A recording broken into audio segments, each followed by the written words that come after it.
Buenas noches, doctor Diego Granja. Le habla Jocelyn Carrasco y yo le voy a hablar acerca del artículo 100 al artículo 119 del Código Orgánico de la Función Judicial, que nos habla más o menos acerca de los deberes, de las prohibiciones, de los traslados, de las denuncias, de las resoluciones de los servidores y servidoras de la función judicial. Todos estos artículos que me ha tocado exponer y manifestar en este día, puedo decir que son más requisitos, son un poco más textuales, pero los voy a tratar de resumir para que sea esta exposición más explicativa.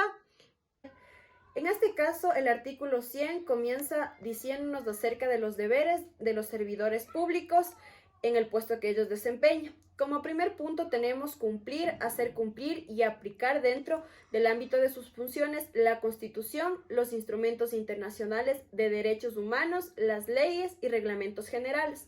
Además de esto, ellos deben cumplir el estatuto administrativo de la función judicial, los reglamentos, los manuales, los instructivos y las resoluciones del Pleno del Consejo de la Judicatura y de sus superiores jerárquicos.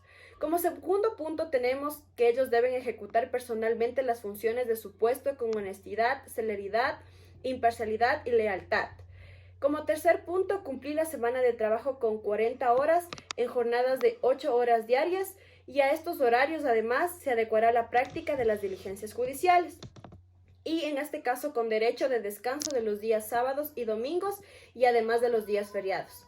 En el caso de los servidores que presten servicios en este caso a la judicatura, deben atender los turnos. Los horarios serán establecidos por un instructivo que ellos mismos tienen. Además de esto, regirá también para la función judicial el traslado de días festivos, de acuerdo a lo que estipule el presidente de la República en ejercicio de sus funciones y que los atribuye la ley. Como cuarto punto también tenemos observar la cortesía debida con sus compañeros y además como los usuarios de servicio. Como quinto punto tenemos ejercer con responsabilidad la autoridad de la que esté investido y velar por la ejecución de las órdenes que hay impartido. Como sexto punto, participar en los programas de formación profesional y las capacitaciones que ellos tengan. Como séptimo punto, responder y rendir cuentas por el cuidado y conservación de los documentos, útiles, muebles, equipos, etcétera, en los que ellos estén encargados. Como octavo punto, poner en conocimiento del órgano judicial respectivo los hechos irregulares que puedan perjudicar de la función judicial. Como noveno punto, abstenerse de utilizar o permitir que se utilicen los locales de la función judicial para algo que no está debido o no les han dado permiso. Como décimo punto, residir en un lugar en donde ejercen el cargo. Excepcionalmente, ellos podrán residir en otro lugar cercano. Y como onceavo punto y último, los demás que establezca la ley. Les voy a continuar hablando acerca del artículo 101 que nos habla acerca de los traslados. En este caso, los servidores de la función judicial prestarán sus servicios en el puesto para que fue designado. Sin embargo, por disposición del director general o del director provincial, por necesidad del servicio o por razones de incompatibilidad o por relación familiar, podrá ser trasladado de un cargo o puesto a otro de igual categoría o con la misma remuneración. Dentro de esto también tenemos que destacar que el traslado a otra localidad solo podrá ordenarse previa aceptación del servidor. En estos casos será comprendido por los gastos que el traslado ocasione. La inexistencia al puesto al que hubiese sido trasladado se considerará como abandono de funciones, que esto es muy grave, ya que igualmente el servidor de la función judicial podrá solicitar el traslado a un puesto o cargo a las fechas que estuviese vacante. El director general del Consejo de la Judicatura o la directora general del Consejo Provincial, según el caso, podrá responder favorablemente la solicitud que tiene este servidor público de la función judicial, de acuerdo a la evaluación respectiva que ellos hagan y consideren pertinente para que le puedan permitir este traslado. Continuaremos hablando con el capítulo séptimo acerca de las prohibiciones de régimen disciplinario que tienen en este caso los servidores y servidoras de la función judicial y que también son aplicables para todos, sea que pertenezcan a la carrera judicial, fiscal, defensoría pública o también incluida la división administrativa. Tenemos 15 prohibiciones que vamos a seguirlas enumerando uno a uno. Como primer punto tenemos desempeñar más de un cargo o puesto en el sector público simultáneamente, a excepción de la docencia que solamente puede ser realizada en fuera de horario de trabajo. También como segundo punto tenemos discriminar a sus compañeros, en este caso de inferiores jerárquicos o a los usuarios de servicio. Como tercer punto, retardar o denegar simultáneamente o injustificadamente el despacho de los asuntos o las prestaciones de servicio. Como cuarto punto tenemos abandonar injustificadamente el trabajo. Como quinto punto, incurrir a faltas de puntualidad o asistencia al trabajo. Como sexto punto, realizar durante las horas de trabajo que los servidores y servidoras tienen actividades fuera de las que son ellos facultados. Séptimo, tenemos ausentar del lugar de trabajo sin autorización alguna. Como octavo punto, participar en actividades que lleven a la interrupción o a la prestación del servicio de este servidor público. Como noveno punto, tenemos tomar internet directamente o a través de terceros o participar en el caso de subastas. Como décimo punto, tenemos celebrar contratos de cualquier clase con las personas que ante ellos litiguen. Como octavo punto, expresar sus opiniones aún previamente o anticipada en la causa que estuviese en su conocimiento. Como doceavo punto, ejercer la libre profesión de abogado directamente o por interpuesta persona. Como treceavo punto, tenemos facilitar o coayudar para que personas no autorizadas por la ley ejerzan la abogacía. Como catorceavo punto, tenemos recibir o reunirse en las causas que éste tenga conocimiento a una de las partes o a sus abogados sin que haya sido notificado previamente la otra por medio de la Secretaría, como tiene que ser, de la Judicatura, con una antelación no menor a 48 horas. Y como último punto tenemos que en el caso de los jueces, fiscales, defensores, ordenar a los servidores y servidores de la función judicial que pertenecen a la carrera administrativa ejecutar funciones que les correspondan de forma exclusiva. El artículo 104 del Código Orgánico de la Función Judicial nos habla acerca de la responsabilidad administrativa y dentro de esto tenemos que los servidores y servidoras de la función judicial serán sancionados por las infracciones disciplinarias que incurrieren en el ejercicio de sus funciones, de acuerdo con lo regulado en este capítulo, como ya lo hemos mencionado, independientemente de las responsabilidades que ellos tengan, en este caso pueden ser civiles o penales, que hubiera lugar.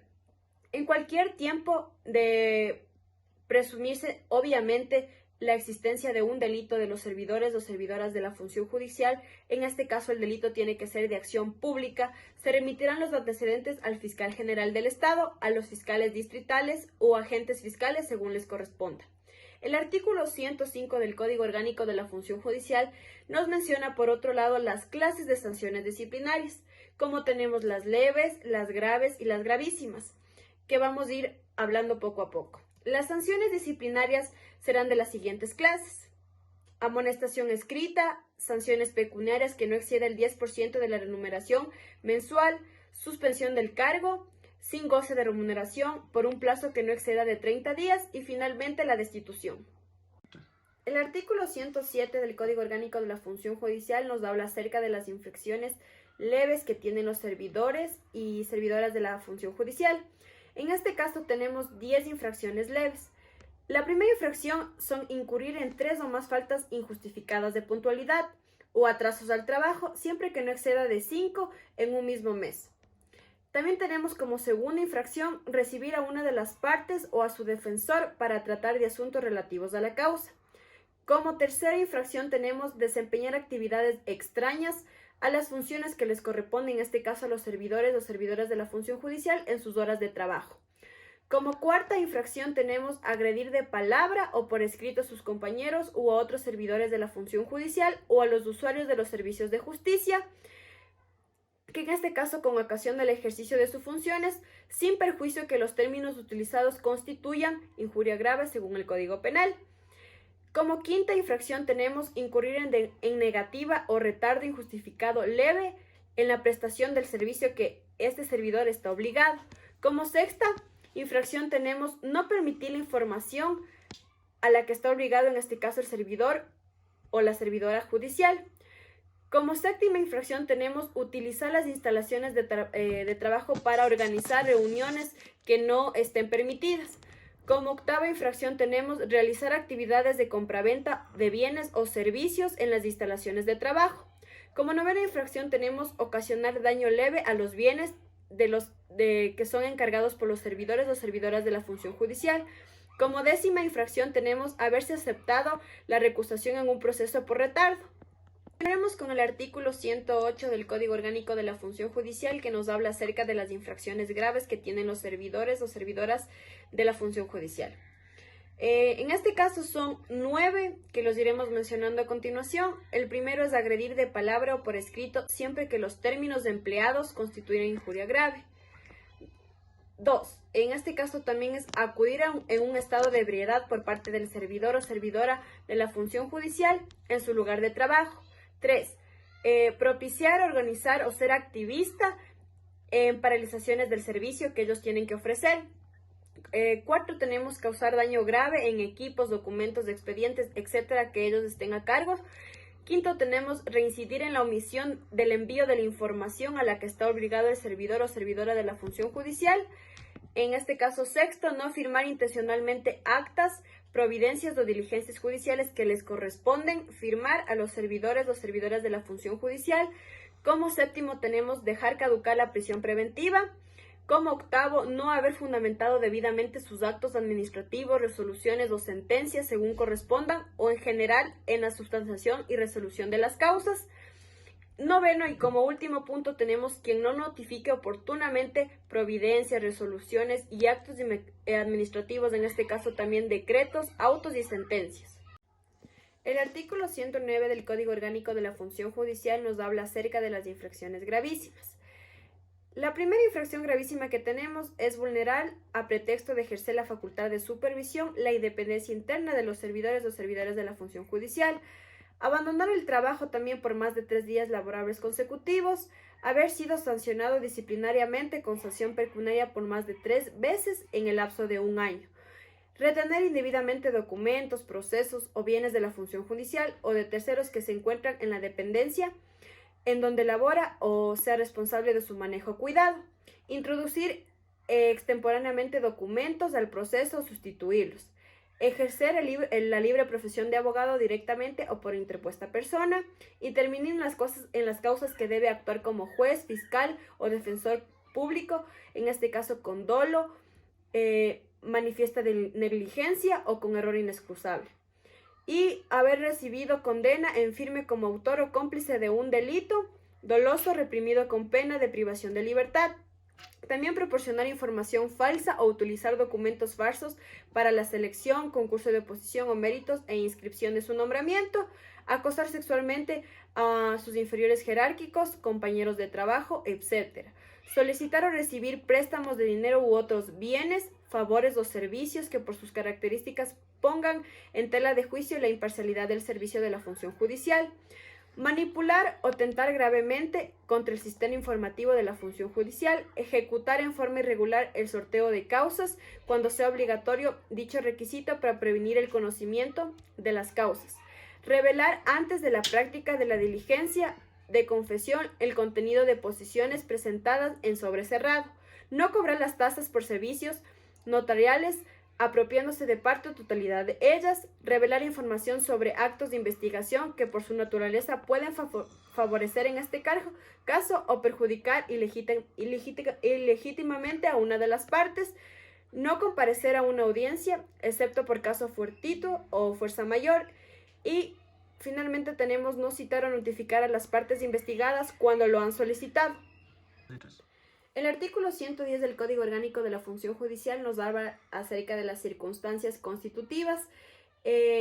Será de acuerdo a 6 puntos que vamos a ir mencionando. Primero es la naturaleza de la falta, grado de participación del servidor, haber cometido el hecho por primera vez en forma reiterada, tratarse de un hecho que constituye una sola falta o una acumulación de faltas, los resultados dañosos que hubiera producido la acción u omisión y otros elementos atenuantes o agravantes que contengan el sumario disciplinario. En el artículo 111 nos habla acerca de la causa eximente. Esto se trata que en los casos de agresión se considerará como causa eximente la actuación en legítima defensa del servidor o servidora de la función judicial. El artículo 112 nos habla de la concurrencia de faltas. En este caso, en concurrencia de faltas, se impondrá la sanción por la falta más grave, como en todo, de ser toda de igual gravedad, se impondrá el máximo de su sanción. En el artículo 113 del Código Orgánico de la Función Judicial nos habla el ejercicio de la acción. La acción disciplinaria se podrá ejecutar de oficio, por queja o por denuncia. En este caso, reunirá los siguientes requisitos, que son 7. Primero, deberá tener nombres y apellidos completos del denunciante, identificación del servidor o servidor de la función judicial, a lo cual están denunciando, con la indicación de la unidad o dependencia que presta sus servicios, un resumen de los hechos denunciados, la infracción disciplinaria imputada con todas sus circunstancias, las normas legales y reglamentarias, circulares o instructivos que se hubiera infringido, los medios de prueba que en este caso disponga debidamente, estos deben estar autenticados, o el señalamiento de indicios razonables que permitan presumir en este caso la comisión de la infracción disciplinaria, y finalmente la designación del casillero judicial o dirección electrónica en que ha de ser notificado el denunciante. El artículo 114 del Código Orgánico de la Función Judicial nos habla acerca de la iniciación de sumarios disciplinarios, y en este caso los sumarios disciplinarios se iniciarán de oficio por el director provincial o en este caso por la unidad que el Consejo de la Judicatura establezca de manera general, cuando llegará a su conocimiento la información confiable de que el servidor de la función judicial ha incurrido a una presunta infracción disciplinaria. El artículo 115 del Código Orgánico de la Función Judicial nos habla acerca de la denegación de trámite. En este caso, no se admitirá a trámite la queja o denuncia si los hechos de materia a ella no constituyen infracciones disciplinarias, o en este caso se hubiese prescrito la acción. El artículo 116 del Código Orgánico de la Función Judicial nos habla acerca del trámite, que puede ser esta de oficio o admitida a trámite la queja o denuncia. Se dará el procedimiento previsto en el reglamento que se expedirá para el efecto. En los sumarios disciplinarios, en este caso, se observarán las garantías del derecho a la defensa y las demás del debido proceso, consagradas en la Constitución. A la servidora o al servidor de la función judicial se le presumirá inocente mientras no se declare por resolución firme su responsabilidad disciplinaria. El artículo 117 nos habla acerca de la resolución. En este caso, concluido el trámite, el director provincial, dentro del ámbito de su competencia, le impondrá al servidor o servidora de la función judicial la sanción disciplinaria de amonestación o multa, o ratificará su inocencia. El artículo 118 nos habla acerca de la sanción a la abogada o abogado. Si la resolución expedida por el Pleno por el director provincial ratificará la inocencia del servidor o servidora de la función judicial y se califica la queja o denuncia como maliciosa o temeraria, se impondrá a la abogada o al abogado patrocinador una multa de 1 a 3 salarios básicos unificados del trabajador en general. Y finalmente, el artículo 119 del Código Orgánico de la Función Judicial, que nos habla acerca de los recursos. Las decisiones del Pleno del Consejo de la Judicatura en los sumarios disciplinarios no serán susceptibles de recurso alguno en la vía administrativa.